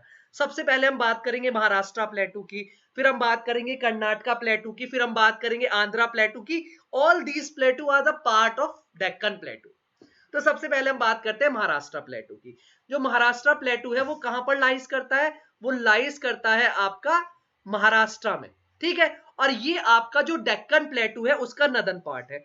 मैंने आपको बताया था डेक्कन प्लेटू है, और यहां पर महाराष्ट्र का नदन पार्ट है महाराष्ट्र प्लेटू। किससे बना हुआ है सर? बसाल्टिक रॉक से बना हुआ है, और लावा ओरिजन है। और मैंने लावा ओरिजन क्यों, जब मैंने पढ़ाया था फ्रेंच यूनियन हॉट स्पॉट से जब पास हुआ था, तो वो मैग्मा सॉलिडिफाइड होके लावा की फॉर्म में कन्वर्ट हो गया था, और उसी से बना आपका डेक्कन प्लेटू। क्या बना? डेक्कन प्लेटू, जिसे हम बोलते हैं दक्कन का पठार। ठीक है। ओके। और उसके बाद these area look like rolling plain due to weathering. अब सर वेदरिंग हुई, इरोजन हुआ, तो क्या हुआ? रोलिंग प्लेन में हो गया आपका, थोड़ा सा इस तरीके से प्लेटू दिखने लगेगा। ठीक है। Horizontal lava sheet have led to the formation of Deccan trap topography. अब आप बोलोगे इसे डेक्कन ट्रैप क्यों बोलते हैं? अब मैं आपको एक सिंपल सा कंसेप्ट समझाता हूं, इसे हम डेक्कन ट्रैप क्यों बोलते हैं। आपने सुना होगा डेक्कन ट्रैप क्यों बोलते हैं। एक एक चीज में बहुत अच्छे से क्लियर करूंगा, कोई भी चीज हम जल्दी में कवर नहीं करेंगे। ठीक है। बहुत अच्छे से आपको अंडरस्टैंडिंग होनी चाहिए। अब मैं आपको एक पॉइंट बताता हूं, यहां पर देखिए ये मेरा क्या हुआ, यहां से मेरा मैग्मा था, वो बाहर निकलेगा। तो वो डायरेक्ट तो निकलेगा नहीं, पहले एक शीट की फॉर्म बनाएगा, फिर दूसरी लेयर निकलेगी, फिर तीसरी लेयर निकलेगी, तो ये शीट लाइक स्ट्रक्चर निकलेगा। और ये शीट है ना, और जो स्टेप्स बने हैं, इन्हीं स्टेप्स को इस तरह कर करके आपने देखा होगा, एक स्टेप दूसरा स्टेप, इन्हें हमने बोला है डेक्कन ट्रैप। और ये आपकी लावा की शीट क्रिएट कर चुका है। एक बार लावा का, एक बार दोबारा आपका इंटू लावा आपका क्या हुआ, बाहर निकला, दूसरी बार लावा निकला, मैग्मा सॉलिडिफाइड हुआ शीट्स की फॉर्म में, तो वो आपका ट्रैप की फॉर्म में हो गया, एक स्टेयर्स लाइक शेप तुमने ले ली। आप यहां पर भी इमेजिन कर पा रहे होंगे, देखिए ये वाला पार्ट, फिर उसके बाद ये स्ट्रैप, वो स्ट्रैप, ये ट्रैप, तो उसके बाद इनका रोलिंग हुआ, क्या हुआ? वेदरिंग हुई, और ये रोलिंग प्लेन में कन्वर्ट हो गया। ठीक है। ओके, ये आपको समझ में आना चाहिए। और आपको पता है जो महाराष्ट्र प्लेटू है बेसिकली किससे कवर है सर? लावा से है। तो लावा है तो सर क्या मिलेगा? ब्लैक सॉइल मिलेगी। और ब्लैक सॉइल मिलने को हम क्या बोलते हैं? रेगूर सॉइल बोलते हैं, प्लस कॉटन सॉइल बोलते हैं, क्योंकि यहाँ पर कॉटन होता है। टॉप क्या है? टॉप तो सर फ्लैट है, बट साइड क्या है? स्टीप साइड है, इस तरह की साइड है। ठीक है। उसके बाद हम बात करते हैं कर्नाटका प्लेटू की। कर्नाटका प्लेटू को मैसूर प्लेटू भी बोलते हैं। याद होगा जब मैंने आपको पॉलिटी में पढ़ाया था कि इनके नेम चेंज कर दिए गए थे, जब प्रेसिडेंसी चेंज की गई थी, हमने बाद में मैसूर, कर्नाटका प्लेटू, मद्रास चेंज किए थे सारे। ठीक है। तो वहां पर ये आपके जो महाराष्ट्र प्लेटू है, ये पूरा हो गया डेक्कन प्लेटू। इधर हो गया कर्नाटका प्लेटू, और इसके साउथ में हो गया आपका, सॉरी, ये हो गया महाराष्ट्र प्लेटू, और ये हो गया कर्नाटका प्लेटू। ठीक है, साउथ ऑफ इसके। और ये भी आपका रोलिंग प्लेटू है, जिसकी एवरेज आप देख नहीं रहे, रोलिंग प्लेटू। यही तो मैं आपको रोलिंग प्लेन्स बता रहा था, इस तरह की फॉर्म में है। ये देखिए रोलिंग प्लेन है कर्नाटका प्लेटू का। और ये क्या है? डाइसेक्टेड प्लेटू है, मतलब इसका भी इरोजन हुआ है। किसने? रिवर्स ने इरोजन किया है, जो वेस्टर्न घाट से ओरिजिनेट होती हैं। क्यों? कर्नाटका प्लेटू से तो आपका जो वेस्टर्न घाट है, उधर से जो रिवर्स ओरिजिनेट होंगी, गोदावरी, कावेरी, गोदावरी, कृष्णा, तो क्या करेंगी? ये आपका उसकी ट्रिब्यूटरीज आपका इरोजन करेंगी, डाइसेक्टेड बनाएंगी, जो वेस्टर्न घाट से निकलती। ठीक है, समझ में आ गया। और यहां पर आपको पता होगा, यहाँ की जो आईएस पीक है वो है मुलानगिरी पीक। उसके बाद जो बाबा बुडान हिल्स पे सिचुएटेड है, और जो कि कहां पर है? Chikmagalur district of Karnataka. कर्नाटका की चिकमंगलूर डिस्ट्रिक्ट में है। मुलानगिरी हाईएस्ट पीक है कर्नाटका प्लेटू की, जो कि बाबा बुडान हिल्स में है और चिकमंगलूर डिस्ट्रिक्ट है वहां पर है। और जो प्लेटू है इसे दो पार्ट में डिवाइड किया गया है कर्नाटका को, एक है मालनट और एक है मैदान प्लेटू। आज ये पीछे दोबारा मैं आपको एक चीज दिखा देता हूं। अब मैं दोबारा आपको एक चीज दिखाता हूं, जस्ट थोड़ा सा टाइम दीजिए मुझे, 1 मिनट और। अब यहां पर देखिए ये कर्नाटका प्लेटू है, ये पूरा आपका क्या है, ये वाला एरिया डेक्कन प्लेटू है, इसमें ये महाराष्ट्र है और यहां पर है कर्नाटका। उसी कर्नाटका प्लेटू में मैदान प्लेटू और मालनद प्लेटू कहां पर है सर, ये आपका लाई कर रहा है कर्नाटका प्लेटू। क्लियर है? ओके, हाँ तो ये हमारे पॉइंट हो गए किसके, डेक्कन में कर्नाटका प्लेटू के। ओके, ये आपको बहुत अच्छे से समझ आ गया होगा।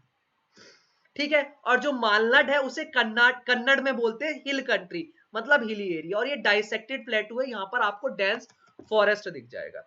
अब अगर मैं बात करूं कर्नाटका प्लेटू की, तो जो साउथ ऑफ डेक्कन वाला एरिया है यहाँ पर क्या होगा, रेनफॉल ज्यादा होगी इस वाले पार्ट में, और यही रीजन है यहाँ पर क्या मिलेंगे, डेंस फॉरेस्ट में।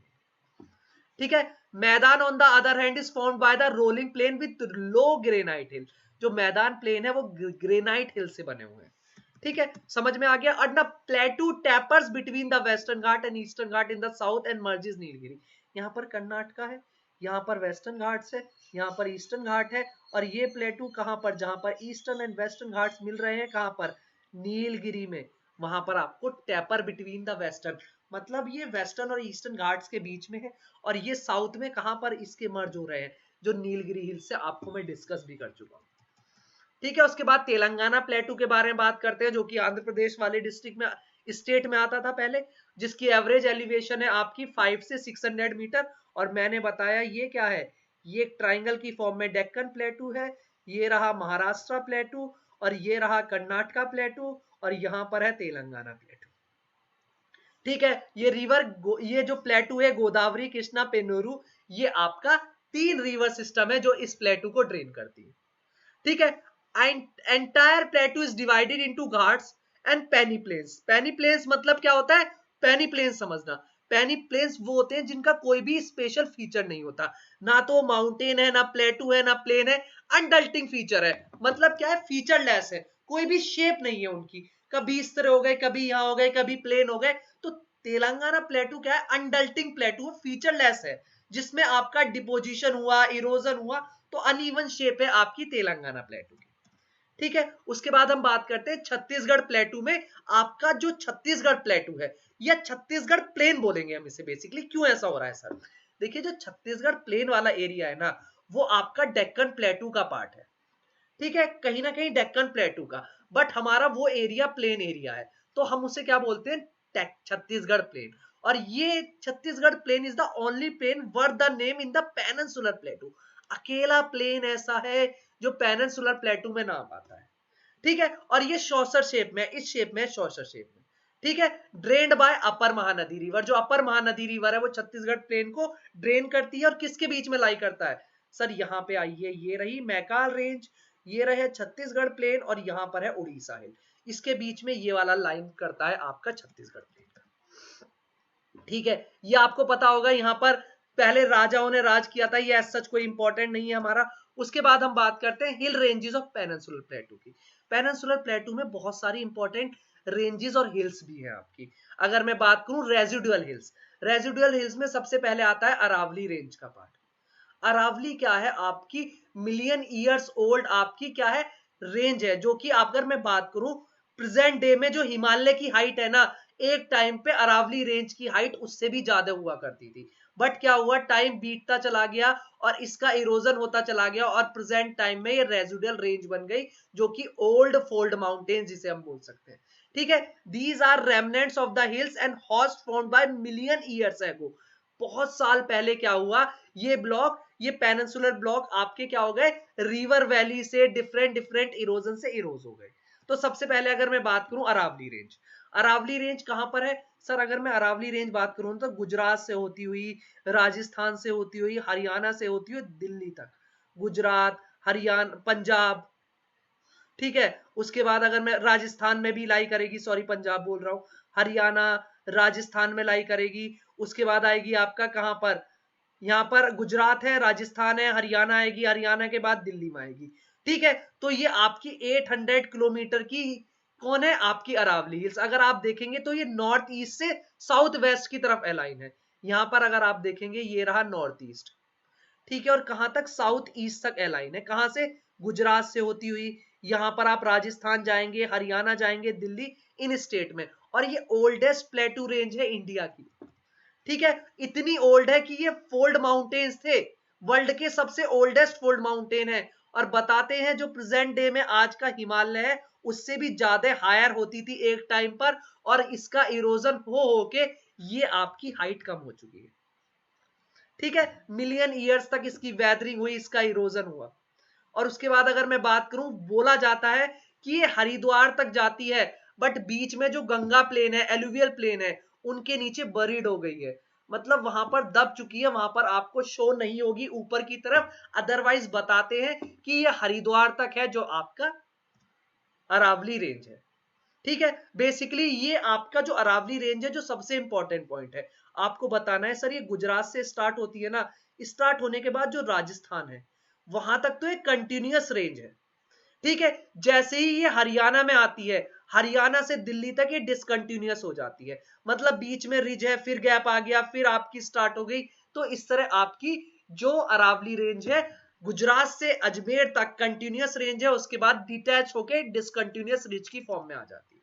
ठीक है, और कोई कोई तो ये भी जो आपके जोग्राफर्स है, इनके तो ये भी व्यूज थे कि जैसे यहां पर अगर मैं बताऊं जोग्राफर के क्या व्यूज थे, जोग्राफर का कहना था कि जो आपकी अरावली रेंज है ना, वो आपकी यहां से चलती हुई दिल्ली, हरियाणा, राजस्थान, गुजरात से फिर नीचे तक आके जो लक्षद्वीप आइलैंड है, वो आपके अरावली रेंज का ही पार्ट है। कुछ जोग्राफर का मानना है, पर ऐसा कुछ भी नहीं है, उन्होंने अपने पॉइंट ऑफ व्यू दिए और ये पॉइंट ऑफ व्यू एक्सेप्टेबल नहीं है अभी तक। ठीक है, अगर मैं बात करूं गल्फ ऑफ कम्बस से होते हुए आंध्र प्रदेश, कर्नाटका, इन वाले पार्ट तक ये फैली हुई है। ठीक है, और जो माउंट आबू है वो इसी के ऊपर है। और इसकी जो हाईएस्ट पीक है किसकी, अरावली हिल्स की, कोई बताएगा, Guru Shikhar. Guru Shikhar is the highest peak of Aravalli hills, जो कि माउंट आबू पे सिचुएटेड है। ठीक है, ओके, ये आपको पता होना चाहिए। उसके बाद विंध्यास रेंज, आपको पता है यहां पर है विंध्यास, और उसके नीचे है सतपुराज, और बीच में रिफ्ट वैली से फ्लो करती है नर्मदा एंड ताप्ती रिवर। ठीक है, तो जो विंध्यास रेंज है वो क्या है आपकी, वो आपकी स्टीप प्लेटू की फॉर्म में एक रेंज है। ठीक है, उसके बाद अगर मैं बात करूं, ये बेसिकली आपको पता होना चाहिए। और यहां पर विंध्यास रेंज के बीच में है रिफ्ट वैली, और उसी रिफ्ट वैली में से आपकी फ्लो करती है कौन, आपको पता है यहां पर ये अरावली है। यहां पर था आपका ये वाला पार्ट पूरा किसका था, धारवाड़ वाला रीजन, और ये वाला पार्ट कौन सा था, सिंहभूम वाला पार्ट। ठीक है, जब ये मिले थे तो इनमें रिफ्टिंग हो गई, रिफ्टिंग से बन गए। ठीक है, और ये जो आपकी वैली है पैरेलल है नर्मदा वैली के। ठीक है, उसके बाद आपकी जो ये विंध्यास है कहां तक जाती है, सासाराम तक। याद रखना विंध्या रेंज कहां तक चली जाती है, बिहार के सासाराम तक। तो क्वेश्चन बनता है पेनिनसुलर प्लेटू कहां तक जाता है, तो सर आपको बताना है पेनिनसुलर प्लेटू का जो एक्सटेंशन है वो सासाराम बिहार तक है, बिकॉज विंध्यास रेंज पेनिनसुलर प्लेटू का पार्ट है। व्हाट इट, इसकी एवरेज एलिवेशन भी हम पढ़ चुके हैं। विंध्यास रेंज है वो आपकी एंशियंट रेंजेस किस टाइप की, सेडिमेंट्री रॉक है। और विंध्यास ईस्टवर्ड कहां तक, बाड़मेर, कैमूर हिल्स तक आपका कंटिन्यू होती है। उसके बाद अगर मैं बात करूं, ये वाटर शेड का काम करती है विंध्यास रेंज, किसके, गंगा। और अगर मैं बात करूं, ये गंगा रिवर सिस्टम है, तो विंध्यास के किसके, जो बेतवा, केन, चंबल रिवर है, यमुना की ट्रिब्यूटरी है, यमुना गंगा की है। तो ये नॉर्थ में जो गंगा रिवर सिस्टम है, और साउथ में जो कृष्णा, गोदावरी, कावेरी, इनका क्या कर रही है, एक तरह से ये वाटर शेड या वाटर डिवाइड का काम कर रही है। ठीक है, ये आपको पता होना चाहिए। उसके बाद सतपुराज रेंज, सतपुराज क्यों, क्योंकि सर सतपुराज बनी है 7 माउंटेन्स की हिल से, 7 हिल से बनी हुई है, जो जिसके साउथ में क्या है, आपके विंध्यास है यहां पर, और विंध्यास के साउथ में सतपुराज है। और किसके, इसके बीच में, विंध्यास और सतपुराज के बीच में नर्मदा एंड तापी, जो कि आपके रफली पैरेलल है दीज रिवर्स के। और जो सबसे इंपॉर्टेंट है, रिफ्ट वैली में से दोनों रिवर फ्लो हो रही है और अरेबियन सी में ड्रेन हो रही है। ये सतपुराज रेंज है, आपको दिख रहा होगा। ठीक है, और टोटल 900 किलोमीटर तक आपका हो रहा है। अगर मैं क्वेश्चन बने कि धूपगढ़ है, वो आपकी पचमरी पे महादेव हिल्स में वो हाईएस्ट पीक है, और वहीं पर अमरकंटक इसकी सेकंड हाईएस्ट या अनदर इंपॉर्टेंट हाईएस्ट पीक है। ये देखिए, ये रहा डेक्कन प्लेटू। डेक्कन प्लेटू का आपका यहाँ पर ये रहा महाराष्ट्र प्लेटू, यहाँ पर कर्नाटका प्लेटू, यहाँ पर तेलंगाना प्लेटू। ये किसका पार्ट है? आपका इसका। उसके बाद वेस्टर्न घाट्स की बात करते हैं। वेस्टर्न घाट्स आपका अलग अलग पार्ट में डिवाइड है। अगर आपने कभी पढ़ा होगा, ये सायद्री हो गई, ठीक है। उसके बाद आपने पढ़ा होगा महाराष्ट्र, इधर कोंकण वाला एरिया, यहाँ पर पढ़ा होगा मालबार प्लेटू, यहाँ पर पढ़ा होगा कोरमंडल कोस्ट, यहाँ पर पढ़ा होगा नदन सिरकारस। तो ये क्या है? आपकी पूरी ये जो कोस्टल एरियाज है, अगर मैं बात करूं सायद्रीज, ये नदन पार्ट है वेस्टर्न घाट का। उसके बाद जो कोंकण पार्ट है, कोंकण वाला जो आपका कोस्टल एरिया है, वो महाराष्ट्र और गोवा में लाई करता है। मालाबार वाला लाई करता है केरला में। कोरमंडल आपका तमिलनाडु में लाई करता है, और आंध्र प्रदेश में इधर वाले पार्ट में करता है नदन सिरकारस। ठीक है, ये आपको याद होना चाहिए। ठीक है, western edge of the Deccan tableland, Deccan tableland का है, यहाँ पर इसके वेस्टर्न एज पे है सायद्री, जो कि वेस्टर्न घाट का पार्ट है। कहां से स्टार्ट होती है सर? ये आपका क्वेश्चन बहुत इंपॉर्टेंट हो जाता है। बहुत सारे स्टूडेंट क्वेश्चन बनता है, वेस्टर्न घाट कौन कौन से स्टेट में लाई करता है? सर गुजरात में लाई करता है, महाराष्ट्र में लाई करता है, गोवा में लाई करता है, केरला में लाई करता है। बट स्टूडेंट तमिलनाडु भूल जाते हैं, तो याद रखना तमिलनाडु में भी लाई करता है जब नीलगिरी हिल्स मिलती है। ठीक है, तो रन कहां से? ताप्ती वैली से रन करके कन्याकुमारी तक 1600 किलोमीटर लंबा है वेस्टर्न घाट। ठीक है, ये आपका फ्लैट टॉप हिल्स मिल जाएंगी, जो कि अरेबियन सी के फेसिंग वाले एंड पर लाई करता है। ठीक है, ये आपको पता होना चाहिए, सबसे इंपॉर्टेंट पॉइंट। और ये आपका क्या है? ये एक माउंटेन चेन है, अलग अलग माउंटेन्स की। ठीक है, ये भी एक इंपॉर्टेंट पॉइंट है। But they slope gently on the eastern flank. जो आपका वेस्टर्न घाट है, ये कहां पर? ईस्टर्न स्लोप है इसका। यही तो रिवर है, जितनी भी रिवर आपकी ओरिजिनेट हो रही है वेस्टर्न घाट से, कहां जा रही हैं सर? वो सारी रिवर जा रही हैं हमारी किस जगह? आपके बे ऑफ बंगाल वाले पार्ट में। क्यों? क्योंकि स्लोप उधर की तरफ है। वहीं पर अगर मैं बात करूं साउथ ऑफ मालाबार, नीलगिरी, अनामलाई, ये आपका डिफरेंट डिफरेंट जियोलॉजिकल स्ट्रक्चर है इनके, जो कि वेस्टर्न घाट वाले पार्ट में लाई करते हैं। मालाबार हो गया, नीलगिरी हो गया, अनामलाई हिल्स हो गई। नीलगिरी क्या है? नीलगिरी तो आपका जंक्शन है। क्या जंक्शन है? जहां पर आपका केरला, आपका तमिलनाडु, कर्नाटका तीनों मिल रहे हैं, ट्राई जंक्शन है। ठीक है, उसके मालाबार वाला पार्ट हो गया, जो कि केरला में। अनामलाई कहां पर लाई करते हैं? ये वेस्टर्न घाट में लाई करते हैं। अगर मैं बात करूं नदन सेक्शन की, तो नदन सेक्शन जो आपका वेस्टर्न घाट्स का है, वो आपका कहां से? आपका ताप्ती वैली से होता है गोवा वाले पार्ट तक है। ठीक है, अगर मैं बात करूं यहां पर जो डेक्कन ट्रैप का पार्ट है, ओके, ये क्लियर होना चाहिए आपको सबसे पहले। और इसे हम क्या बोलते हैं? अगर मैं बात करूं, इसमें अलग अलग माउंटेन पीक्स है, जैसे कालसूबाई पीक है, महाबालेश्वर पीक है, हरीश चंद्रा पीक है। ये सारी आपकी वेस्टर्न घाट्स पे पड़ती हैं। और इसमें आपको मिल जाएंगे पासिस, जो कि अगर मैं बात करूं, ये माउंटेन रेंज है। अगर मुझे इस माउंटेन रेंज पे आपस में एक दूसरी जगह जाना है, तो यहाँ पर है पासिस। कौन से पासिस है? यहाँ पर मिल जाएंगे आपको थाल घाट, यहाँ पर मिल जाएंगे बोर घाट, यहाँ पर मिल जाएंगे पाल घाट। ये सारे घाट कहाँ मिलेंगे? आपके वेस्टर्न घाट में। ठीक है, ये पता होना चाहिए। कोंकण प्लेन्स कहां पर है? इसके वेस्टर्न वाले पार्ट पर है। और आपको याद रखना है, कोंकण प्लेन्स या कोंकण जो आपका कोस्टल एरिया है, वो महाराष्ट्र और गोवा वाले रीजन को हम बोलते हैं, और जो केरला है उसे मालाबार बोलते हैं। कोंकण कोस्ट कहां पर है? कोंकण कोस्ट महाराष्ट्र और गोवा वाली है, और मालाबार कोस्ट केरला और कर्नाटका की है। बेसिकली अगर बात करूं तो मेनली केरला की है।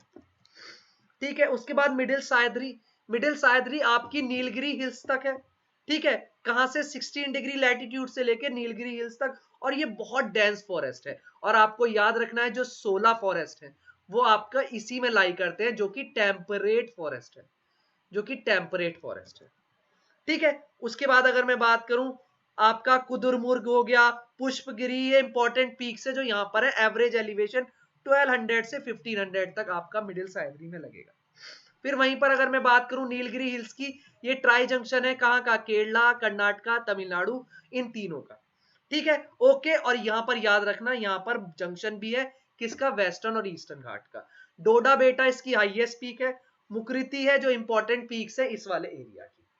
तो याद रखना, आपका क्वेश्चन बन सकता है कि हाईएस्ट पीक कौन सी है, किसकी? वेस्टर्न घाट्स की। तो बताइए फटाफट, अभी बता दिए। अब मैं बात करता हूं सदर्न सेक्शन की। सदर्न सेक्शन पे पड़ता है आपका पाल घाट। पाल घाट क्या है, सदर्न पार्ट है आपका सायद्री हिल्स का, सदर्न सेक्शन सबसे एंड में, ठीक है, ओके। और यहां पर मिलेगा पाल घाट, और पाल घाट कहां पर है, रिफ्ट वैली। और वो रिफ्ट वैली किस वजह से क्रिएट हुई थी, वो रिफ्ट वैली क्रिएट हुई थी जब आपका वहां से एक तो क्या हुआ था, अफ्रीका कॉन्टिनेंट से डिटैच हुआ था, दूसरा जब हिट करा था तो वहां पर एक गैप जनरेट हो गया था, जो कि रोड एंड रेलवे नेटवर्क के लिए बहुत अच्छा है, ठीक है, जो कि कनेक्ट करता है तमिलनाडु और केरला वाले रीजन को, ओके। तो आपको ये बहुत इंपॉर्टेंट है। उसके बाद अगर मैं बात करूं, यहां पर अनाईमुड़ी इसकी हाईएस्ट पीक है, अनाईमुड़ी हाईएस्ट पीक है, डोडा बेटा नहीं, अनाईमुड़ी हाईएस्ट पीक है, ये पॉइंट याद रखना।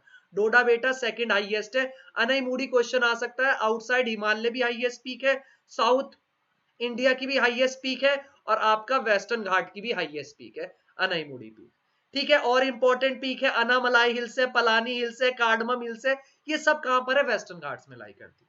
उसके बाद अगर मैं बात करूं ईस्टर्न घाट्स की, eastern ghat eastern coast of the continent में लाई करती है। कहां पर लाई करेगी सर, उड़ीसा में लाई करेगी, तेलंगाना में लाई करेगी, आंध्र प्रदेश में लाई करेगी, और आपका कर्नाटका और तमिलनाडु में भी लाई करेगी ईस्टर्न घाट्स। और ये अनब्रोकन है सर, कंटिन्यूअस नहीं है, अनब्रोकन है, बीच में गैप आ जाएगा, वहीं पर वेस्टर्न घाट्स क्या है, आपके कंटिन्यूअस रेंज है, और ये डिसकंटिन्यूअस रेंज है जो ईस्टर्न घाट, ठीक है। महानदी से स्टार्ट होती है उड़ीसा वाले में, और कहां तक आती है, गोदावरी कृष्णा रिवर वाले पार्ट तक आती है, ठीक है। जहां से गोदावरी और कृष्णा रिवर निकलती है उस वाले पार्ट में डिसअपियर हो जाती है बिल्कुल, वहां पर आपको ईस्टर्न घाट नहीं दिखेगा, ठीक है। और ये आपकी कंटिन्यू नहीं है, यही रीजन है कि ये आपकी इंडिपेंडेंट यूनिट बनी हुई है, उन पूरे को मिला के कहते हैं ईस्टर्न घाट्स, ठीक है, ईस्टर्न घाट्स, ओके। वहीं पर अगर मैं बात करूं महेंद्रगिरी इसकी इंपॉर्टेंट पीक है, ठीक है, जो कि मलाया रेंज है वहां पर। अब बात करेंगे कौन सी हाईएस्ट पीक है, कौन सी हाईएस्ट पीक है, क्वेश्चन आ जाए ईस्टर्न घाट की कौन सी हाईएस्ट पीक है, आपको बताना है Jindhagada peak is the highest peak of Eastern Ghat है, ठीक है। तो कंफ्यूज मत होना, अलग अलग है। उसके बाद अरकू वैली, अरकम कोंडा, ये गाली कोंडा, ये आपकी क्या है, ये आपकी पीक्स है।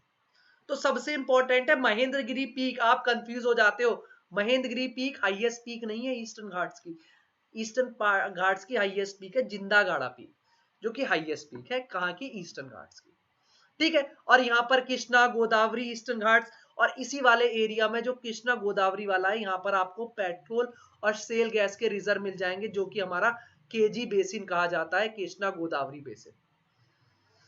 यहाँ पर आपको नल्लामलाई हिल्स रेंज भी मिल जाएगी, ठीक है। और याद रखना ये चैन क्या है, कहां से स्टार्ट होती है, महानदी उड़ीसा से लेके वैगई रिवर है जो कि तमिलनाडु है, वहां तक आपकी कंटिन्यूअस, और गोदावरी कृष्णा तक डिसअपियर हो जाती है, ठीक है। और इसकी जो सबसे इंपॉर्टेंट पॉइंट है, जो सदर्न पार्ट है ना इस ईस्टर्न घाट का, उसे बोलते हैं पालकोंडा रेंज, कौन सी, पालकोंडा रेंज। उसके बाद अगर मैं बात करूं जो तमिलनाडु में जवादी शेवरॉय हिल्स, ये आपकी इंपॉर्टेंट हिल्स है, जो कि कहां पर, ईस्टर्न घाट्स में बनती है, जवादी और शेवरॉय, इन दोनों हिल्स का नाम याद रखना, ईस्टर्न घाट में तमिलनाडु में, ठीक है। और उसके बाद ईस्टर्न और वेस्टर्न घाट दोनों मर्ज हो जाते हैं कहां पर, नीलगिरी। अब हम बात करते हैं सिग्निफिकेंस क्या है, सिग्निफिकेंस क्या है पेनिनसुलर प्लेटू का। सर पेनिनसुलर प्लेटू का सबसे बड़ा सिग्निफिकेंस है iron, manganese, copper, bauxite, chromium, mica, gold और कोल। क्यों मिलते हैं सर, क्योंकि यहाँ पर जो आपका मैग्मा था वो सॉलिडिफाइड हुआ, और अर्थ के इंटीरियर में क्या है, हमने पढ़ा अर्थ के इंटीरियर में मेटल एंड नॉन मेटल है, ferrous and non ferrous minerals है, तो वो सब सॉलिडिफाइड हुआ लावा, फिर माइनिंग के थ्रू हमने एक्सट्रैक्ट कर लिए, या वेदरिंग या इरोजन के थ्रू अर्थ के सरफेस पे आ गए। तो इंडिया का जो 98% आपका कोल है वो कहां पर मिलेगा, गोंडवाना कोल मिलेगा, जो कि पेनिनसुलर प्लेटू, छोटा नागपुर प्लेटू वाला पार्ट है, छोटा नागपुर वाला पार्ट है, कहां पर मिलेगा, आपके इंडिया में ही। क्यों, क्योंकि वहां पर जब ये ड्रिफ्टिंग हुई थी महानदी और दामोदर रिवर वाले पार्ट में, कृष्णा गोदावरी वाले पार्ट में, उधर वहां आप बेसिकली दामोदर है आपका जो महानदी है, वहां पर क्या हुआ था, वहां पर आपका जो फॉरेस्ट है उनका सबमर्जेंस हो गया था, वो सबमर्जेंस होने के बाद मिलियन ईयर्स तक वो डिकम्पोज रहे, और वहां पर फॉर्मेशन हो गया कोल का, जो कि गोंडवाना टाइम का एज का। उसके बाद अगर मैं बात करूं large reserve slate, sandstone, marbles के भी आपको मिल जाएंगे पेनिनसुलर प्लेटू में, ठीक है। वहीं पर अगर मैं बात करूं यहाँ पर कुछ एरिया है जो आपका नॉर्थ वेस्ट प्लेटू का, वो फर्टाइल है क्योंकि वहां पर मिलती है ब्लैक सॉइल, और ब्लैक सॉइल आपको पता है कॉटन के लिए बहुत इंपॉर्टेंट हो जाती है। और बेसिकली कुछ एरिया सूटेबल भी है इसका कल्टीवेशन, किस चीज के लिए, प्लांटेशन क्रॉप के लिए। और बता चुका हूं टी, कॉफी, रबड़, बनाना ये प्लांटेशन क्रॉप के एग्जाम्पल्स है। ठीक है, और कुछ लो लाइंग एरिया भी है जो कि आपकी राइस की कल्टीवेशन के लिए इंपॉर्टेंट है, और यहाँ पर डिफरेंट टाइप के आपको फॉरेस्ट प्रोडक्ट मिल जाएंगे। ठीक है, उसके बाद क्या होता है, बेसिकली जो रिवर्स है यहाँ पर पेनिनसुलर प्लेटू के, ये जो वेस्टर्न घाट है यहाँ से ओरिजिनेट होने के कारण यहाँ पर हाइड्रो इलेक्ट्रिसिटी और इरिगेशन की फैसिलिटीज प्रोवाइड करवाती है इस पेनिनसुलर ब्लॉक वाले में। और इंपॉर्टेंट हिल स्टेशन है, ऊटी है, पंचमरी है, कुडई कनाल है, महाबालेश्वर है, कांदला है, उसके बाद माउंट आबू है। कहां पर है सर, ये पेनिनसुलर प्लेटू में ही तो है।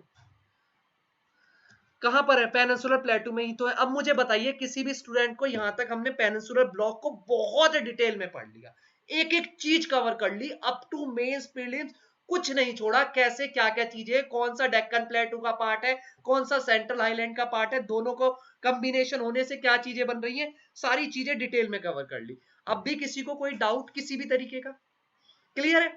तो गाइज ये क्लास फिर ठीक है। आपको अगर कोई भी इशू हो मुझे कमेंट बॉक्स में मेंशन कर देना। आप मेरा टेलीग्राम चैनल ज्वाइन कर सकते हैं, नीचे देखिए यहाँ पर unacademy_अनिरुद्ध मलिक है, यहाँ से आपको पीडीएफ मिल जाएंगी, अपडेट मिल जाएंगे, नोटिफिकेशन। और गाइज मैं फिर बोल रहा हूँ, देखिए आप यहाँ से भी ज्वाइन कर सकते हैं ज्योग्राफी_5, ज्योग्राफी_5 पे भी आपको पीडीएफ मिल जाएंगी। ठीक है, ज्योग्राफी_5, सॉरी जस्ट,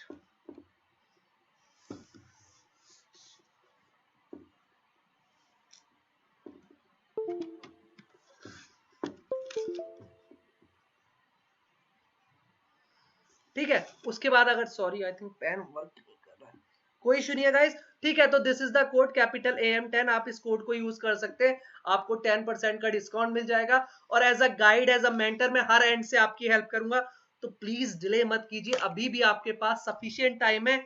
अगर आप सीरियस होना तो अभी भी आपके पास बहुत टाइम है, चीजों को बहुत डिटेल में कर लीजिए। और गाइस कल हमारी मॉर्निंग में 11 नहीं, हम 12 AM रखें, क्योंकि कल अनअकैडमी कॉम्बैट है।